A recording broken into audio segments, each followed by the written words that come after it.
Let's see, now does anybody need a copy of that little booklet track I gave out by Brother Miller on surrendering to the Lordship of Christ? We've got a couple of hands. Free. Eddie's got some. He went up here, a couple up here at the front too, Eddie. I've also got some, the ones that are left, and I ordered, of course, I'm giving out most of them. Here's Brother Clark. I've put, there's also some extras on the track racks out in the foyer, and that's the last of them, but we had ordered over 100 of them. Well, we might look at that again today. We've looked at several places in it as we got to particular topics. And we noticed a couple of weeks ago as we're discussing ascertaining Bible authority that it's very important to remember that the Bible does not, God does not authorize, and His Word does not authorize by silence. His silence doesn't give us the right to just do whatever. In fact, if that was true, there's a phrase we use sometimes when we're speaking logically, and that is, it's, you know, the exceptions are swallowed up by the rule. You've ever heard that? And that's kind of the way it would be if we assume that silence is authorized, then really everything's authorized, right? I mean, if we're authorized to use these emblems for the Lord's Supper, well, if I take the position that silence authorizes me to use something else, then this is meaningless. I mean, the fact that He authorized that becomes meaningless because I could put anything I wanted to. But the fact of the matter is silence doesn't authorize. So if I want to use some other emblems for the Lord's Supper, then I have to find authority for that somewhere in the New Testament. Or, for instance, if I want to find authority for taking it on another day of the week, besides the first day of the week, then I have to find that somewhere. It's authorized on the first day, but what about some of these other days that groups are now observing it? So last week we started looking at, well, how does the Bible authorize? And the first one we looked at was example.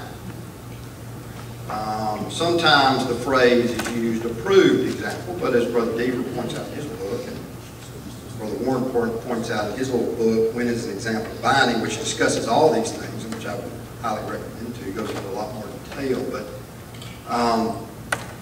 if it's an example, it's approved. I mean, an example is a pattern. It's something to be imitated. Now, what we're talking about is, when is an account of action?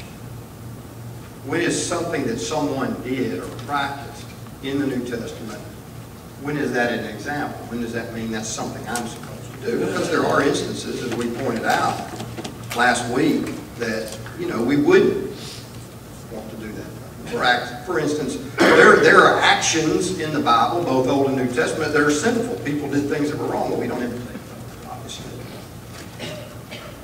There are actions that were right when they were performed, but wouldn't be right now. Mentioned those.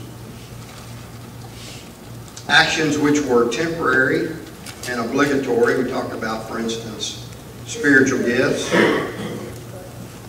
Actions which were temporary and optional. The whole situation with Paul and Timothy, his circumcision. We don't deal with that kind of issue today. But the two we do deal with today, as we mentioned and we closed last week, actions which were permanent and optional or permanent and obligatory. Right? So, for instance, the Lord's Supper and its elements, and when we take it, the fact that we do take it, and how often, that is an action which is permanent. It will last throughout the Christian dispensation, and it's obligatory. We are obligated to do it. On the other hand, giving is an action which is both permanent and obligatory, but giving beyond our power, as Paul talked about the Macedonians as an example to the Corinthians. That was an example of an action which is permanent. We can do that, but we're not required to do that every birthday. What we're required to do is what, according to the Corinthian letter? Yeah, but how? As we're prospered. That's the standard, as we prosper. So, those are some of the points that we made last week when we talked about example. And so, we want to move today and talk about another area, or perhaps two. Implication. Sometimes it's called, you hear the term necessary inference. Well, inference has to do with correct reasoning, right? Has to do with logic. In other words, if something is expressly stated, what can I infer from that? But when we talk about inference, we're generally looking at it from whose standpoint? My standpoint. And we have to be careful when we start talking about inference, or we use the term inference, because many times an inference can become what? An assumption on our part. So we're not really looking for inference. That is, from my standpoint, I'm really looking for what when it comes to God? If I want to look at it from God's standpoint, what am I looking for? Implication.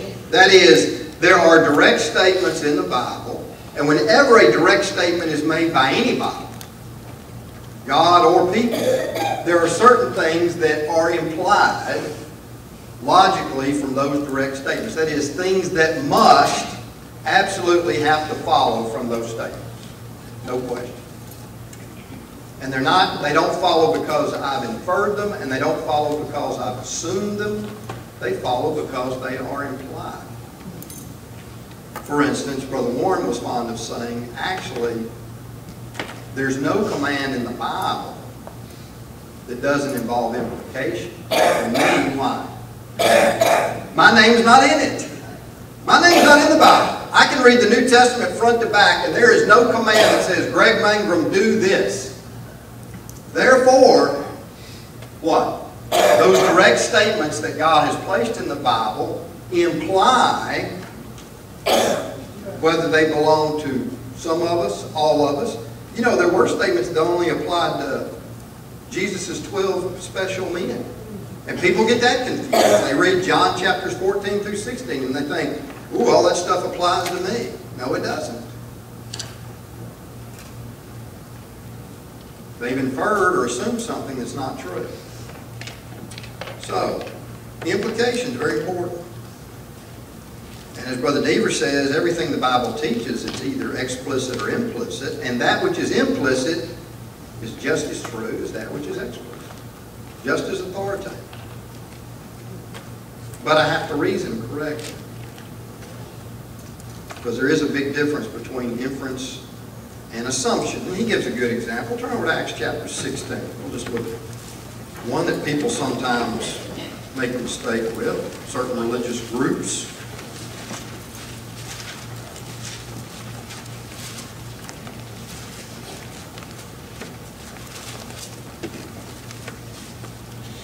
And in the example of Lydia here at Philippi, this seller of purple from Thyatira, verse 15, and when she and her household were baptized, she begged us, saying, if you have judged me to be faithful to the Lord, come to my house and stay. So she persuaded us. Now, what can I draw from that when it says she and her household? Now, there are certain religious groups that look at that statement and they come up with the idea of what? Infant baptism. Well, how do they come up with that? Well, it says her household. And, well, okay. What does that imply? But in fact, all it implies is that whoever's in her household was baptized. It doesn't imply anything beyond that, but they have inferred or they have assumed that they're, and this is what they'll say, well, there must have been infants. Well, that's not what the Bible says. And in fact, I know there were not infants in that term. Why? when I look at the total context of the New Testament, I know that infants are not proper candidates for baptism. Why? Well, they can't believe, and they can't repent, and they can't confess unless they're pretty precocious. So they're not candidates. They're not proper candidates for that. So that is not an implication. That is not something that's implied in the text. That's just something that I have on my own assumed because that's what I want to do. So I have to be careful and know the difference. And so, for instance, he gives another example, though, that is a correct example of implication. For instance, he says, I'm authorized to teach that Saul of Tarsus repented of his sins. Now, is there any explicit statement in the New Testament that Saul repented of his sins? No. But why is that necessarily, absolutely implied from the New Testament that he repented? He was going to Damascus around the Christians. When he got to Damascus, he wound up in Christians. Absolutely. Number one, he changed his lifestyle. But number two, really more clearly than that, is he was what? According to Ananias. What did he do when Ananias came in? He was baptized. Well, I know from, again, the total context of the New Testament, proper candidates for baptism have to repent. Yes. Or repent. So I'm authorized to teach that Saul of Tarsus repented, based on other New Testament teaching. That is implied.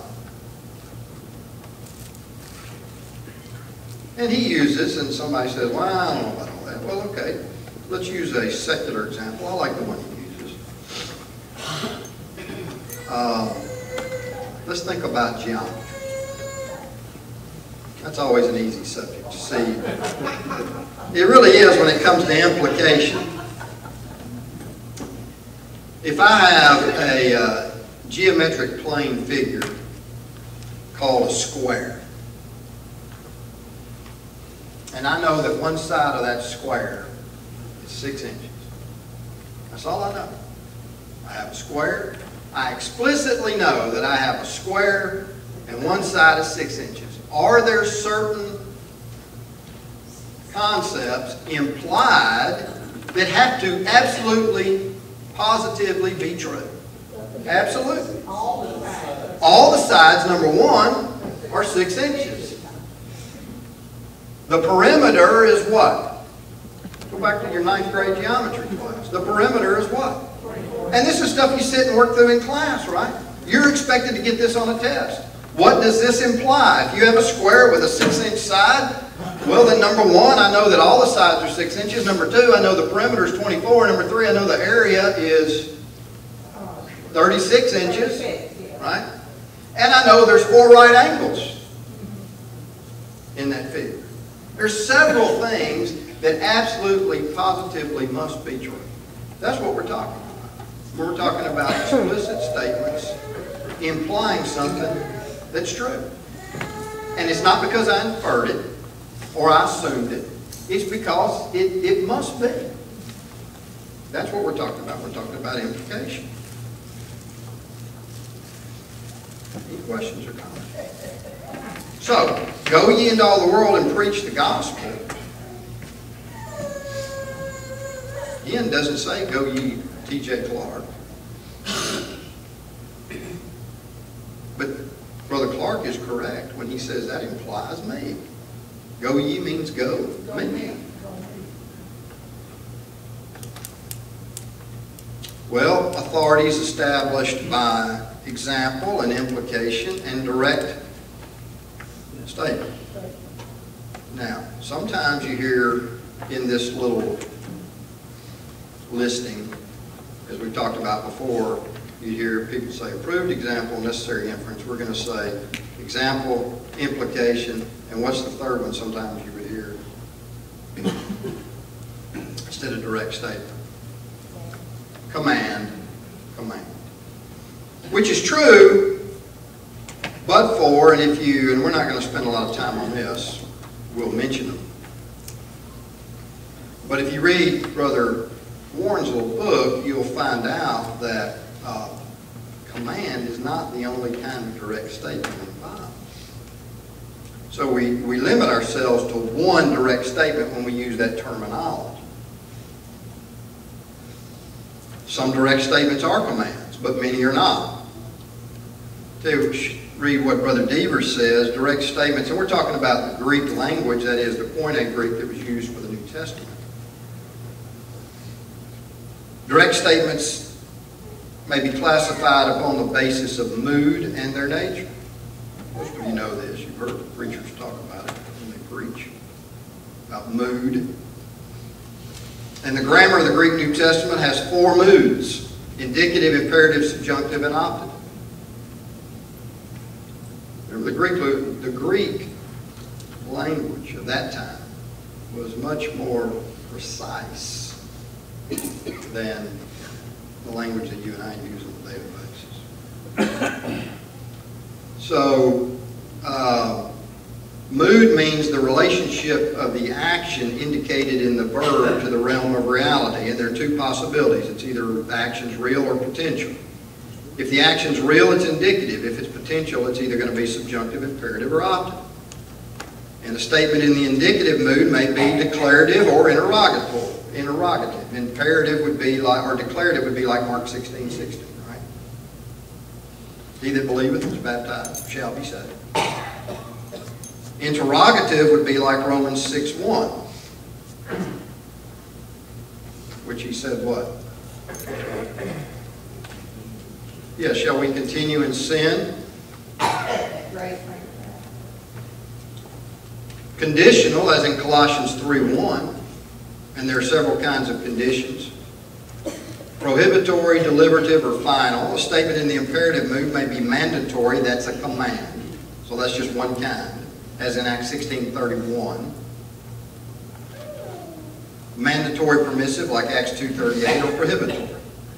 A statement in the optative mood indicates a wish, like Romans 6:2. What did he say? God forbid. Literally, some translations render that way. May it not be so. That's a wish. But it's a direct statement.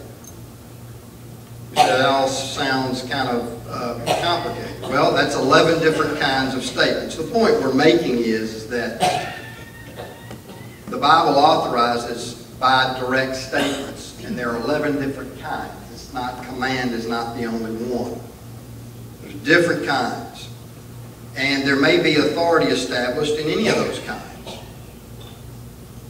And sometimes authority, just because there's a direct statement, that doesn't necessarily authorize something. Depends on who's saying it. And about what. For instance, if you go to John chapter 9, Jesus healed a man born blind. I think in about verse 34, the Jewish leaders said, this man was altogether born in what? In sin. That's a direct statement. Well, does that authorize me to teach that this man was born in sin?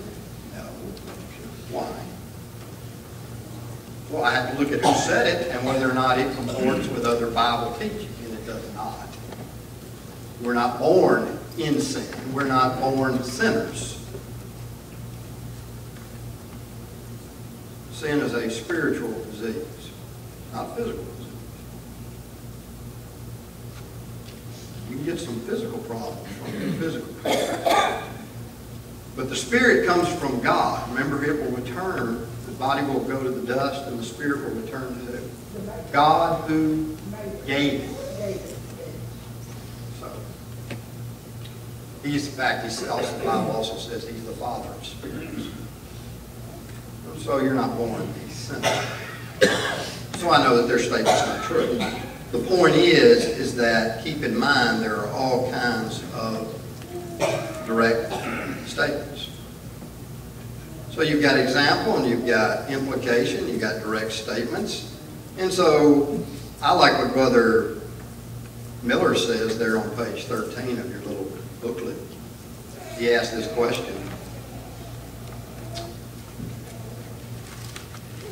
Authority for everything? We have to have authority for everything. What about all these things the Bible does not mention? Where is our authority for church buildings, pews, lighting, carpet, television programs, songbook, communion? Well, that leaves us to the fourth area when you ask those kinds of questions, which is what? Expediency. Expediency. I like what Brother Deaver says in his little book. In connection with every obligation which God ever gave, it can truly be said with regard to how to carry that out that God did say how and He didn't say how. What does He mean by that? It depends on how specific God was. It depends on how specific. We talk about generic and specific authority. God may give us a command, an example. There may be certain things implied that could be very general. And the more general it is, the more that's left to human judgment to determine how best to carry that out.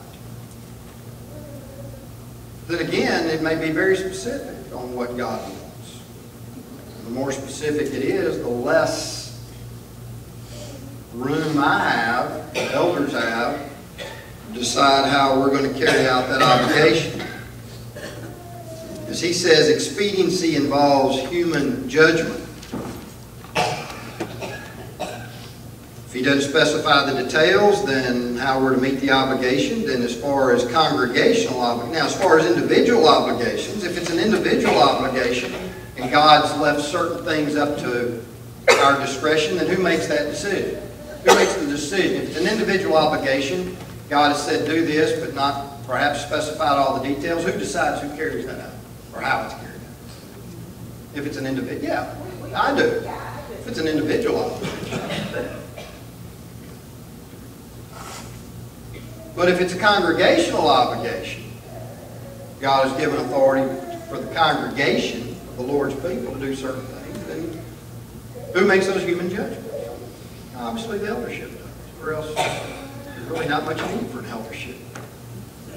Because the elders have no authority when it comes to what? I mean, we have no authority as to what is authorized, what God authorizes to do or not do. I mean, that's all in there. That's in His Word. Christ is the head of His church. It means He's in charge. So the elders have no authority to come along and decide, well, we're going to do something different.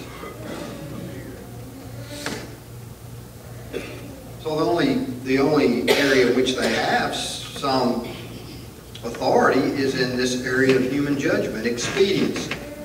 I like what he says too. Expediency is that which expedites. What are you saying? Well, that is where there's no advantage, there's no expediency. I mean, it needs to be. In other words, it obviously has to be in harmony with the Scriptures, but there has to be some advantage, to doing it that way. So we don't just do things willy-nilly, but we do it because there's a good reason. And certainly, when it comes to human judgment, different elderships may disagree on how to carry some things out.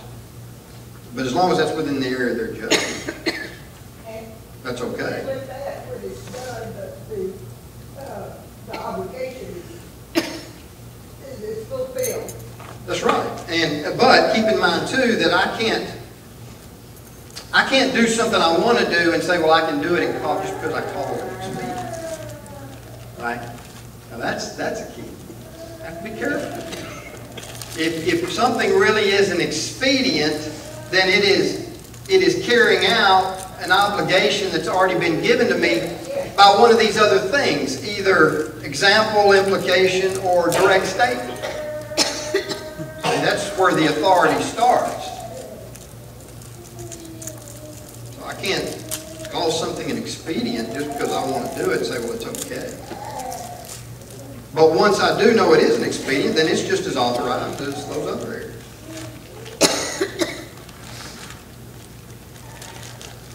So, look at some of these examples he gives. Look in Brother Miller's little tract there on page 13. He's got some pretty good ones here.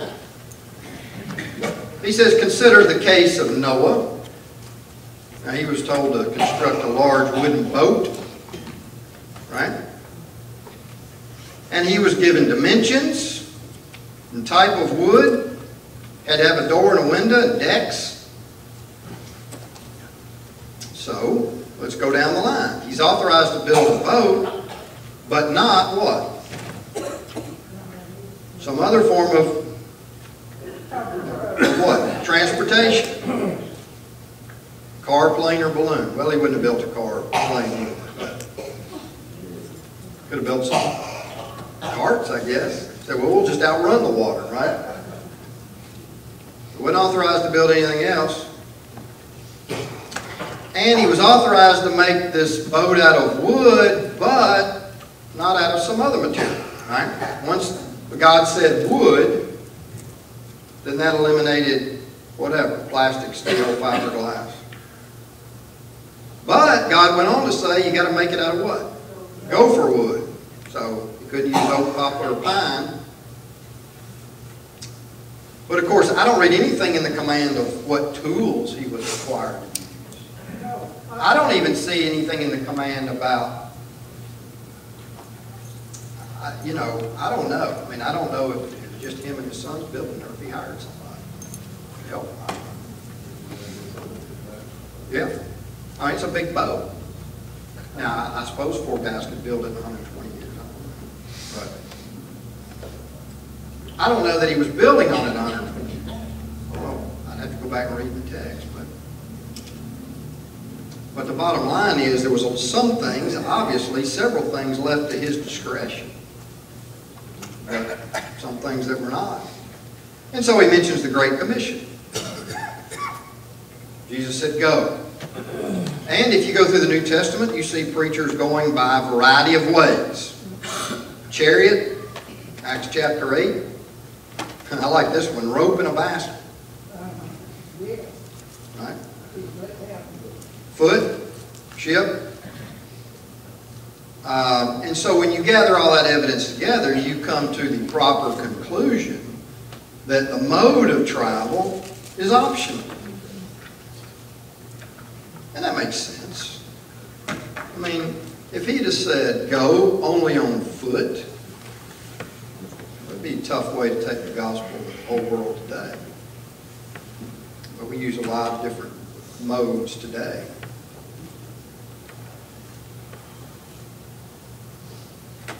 Well, he mentions the act of assembly. Hebrews 10:25 says we're not to forsake the assembly.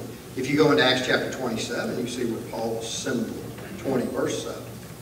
You see where Paul assembled with the saints on the first day of the week, other places. Well, if you're going to assemble, that means you got to have a what? You got to have a place. Well, how many places do we see? Different kinds of places do we see in the New Testament? Obviously, because of the variety of the places we see in the New Testament, that tells me that the place is up to our discretion. Where was the first place they assembled? I'm talking about after the church was established. Where was the first big? The temple compound. That's the first place they gathered. It's big. Several acres. Talking about the port of the Gentiles in those areas. Fit a lot of people. So there's a public assembly place right there. But, as Ms. Junior pointed out, they were meeting in homes, upper rooms, 3rd story room, Acts chapter 20. So when I put all that together, I come to the conclusion that, you know, we got options here. Some churches, they rent out a storefront. I went to a church, I visited a church in Indiana that was renting out school building. Most, if they can afford it, build their own assembly place. Which, of course, when you say you're going to build one, authorizes the things that come with it. Modern day buildings have air conditioning systems. Sometimes, that's right, sometimes they do. Carpet, pews. But again, these things are expedients, and we need to be able to distinguish the two. sometimes we get caught up in some of these things. And so we go somewhere. And if you went somewhere 15 years ago and you visited another congregation, I'd hear somebody come back and say, well, they got songs on the screen. They must be liberal. Explain that one to me. Oh, because it's different. So what's the difference between the screen and the songbook?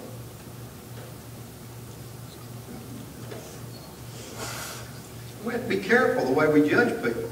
I suspect if we walked into a worship setting in the first century, it looked a little different than what we're used to. I saw a picture of, somebody showed me a picture of a worship going on in China. They were in an apartment. And they were literally, now we get up here sometimes and we'll pray, we're gathered around the table. Well, there's not really anybody gathered around this table. There's some guys in a line, and we're all sitting out here in pews. But these people were literally gathered around the table.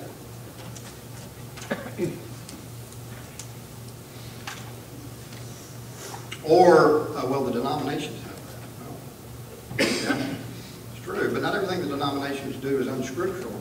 And I dare say that probably I could point to everything in this building and say the denominations had it before we did. I'm talking about the church that was restored on this continent in the early 1700s. I suspect they had air conditioning before we did, because they had more money than we did. Because more people follow them. I'm sure they had windows. And so somebody, Brother Pollard was here preaching. He was preaching from the floor. Well, that's must be a liberal. Well, I mean, this whole setup probably, from what I understand, came from the Catholic Church.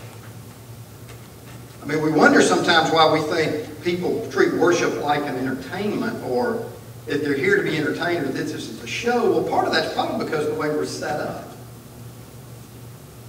I mean, isn't that the kind of way we're set up? You're out here, you're the, and what do we say sometimes? We call you the what? Audience. You say, you want to change ourselves? No, I don't want to change it. I like it the way it is. It's not my point. My point is we have to be very careful and know what's authorized and what's not, and what's an expedient and what's not. And so the fact that somebody has memorized their whole sermon and doesn't want to stand behind that lectern doesn't make them like the denominations. It doesn't make them lose.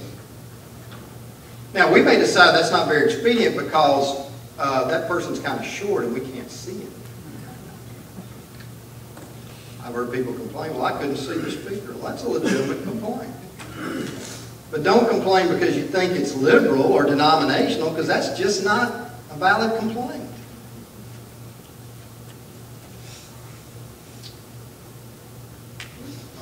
Miss Helen came up to me one time, Helen Newsom, and complained about something that we were doing a little different.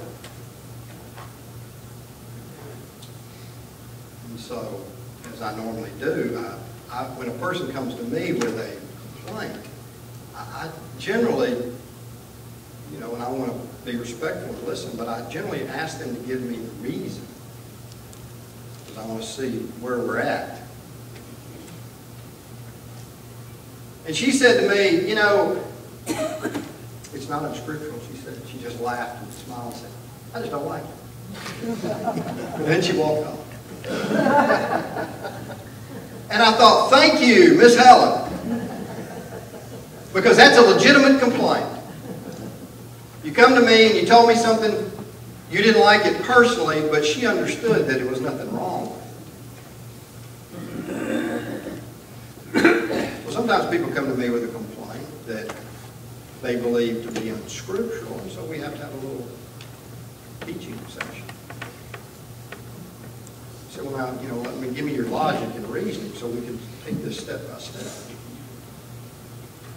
Well, we have to be careful talking about expedience. Like I said, some of them may not be good ideas. They may not be worth it. Some churches make them do something some way, and that's fine with everybody. And if we try to do it here, everybody get mad, so we just don't do it. That's fine. People like what they like. Gotta get set in their ways. Most of you are sitting in the same seat you always sit in, right? Kind of human.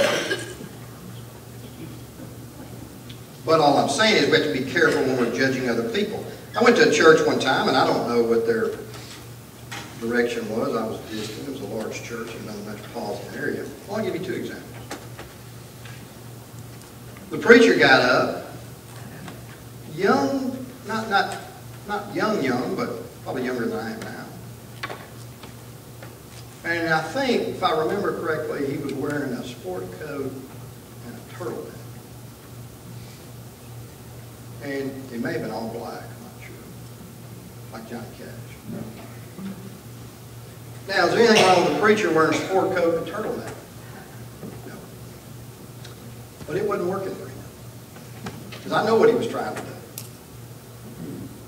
I mean, I could just tell this guy wanted to be what?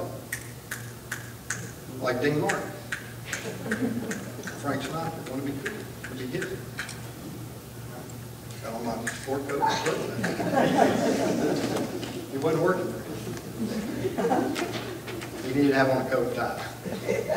He didn't have the bill for it. But there's nothing wrong with that.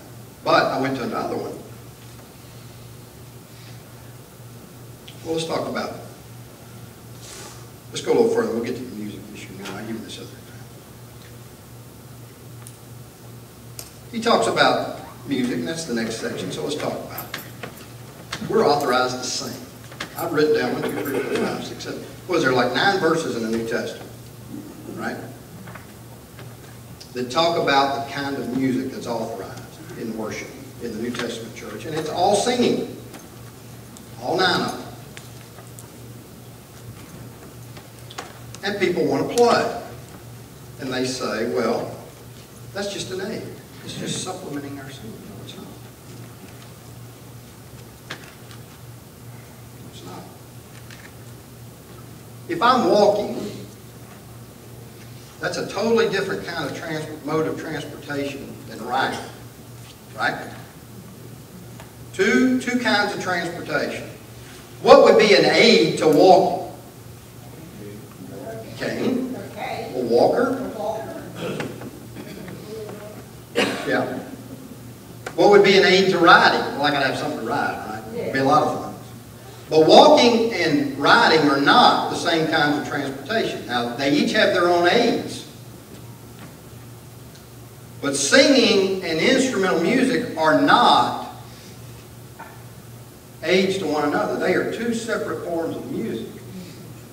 Now, there are aids that we use in our singing, and therefore they're authorized. Songbooks, screens, song leader, pitch pipe. But we're still just singing. We're not singing and playing. Those are two different things. There needs to be a distinction too between singing and humming. And I think I'm gonna talk about that maybe next week. But yeah, there's a lot of other things too that we could be doing with our voices or parts of our body that we don't have authority for. But the point I want to make is this. I went to another congregation, and this really has something to do with this, but also has something to do with male-female leadership. And we know what's authorized there. So I visited another congregation. I'm in a metropolitan area on a weekend for one of my mini ball tournaments. I was volleyball, soccer. And so this is a very large congregation, and they've got 3 guys on stage leading singing. Now they're not singing by themselves. Okay, this is not a choir situation. The command to sing, of course, in Ephesians 5 and Colossians 3 is reciprocal. The Greek there is reciprocal. We're singing and admonishing who?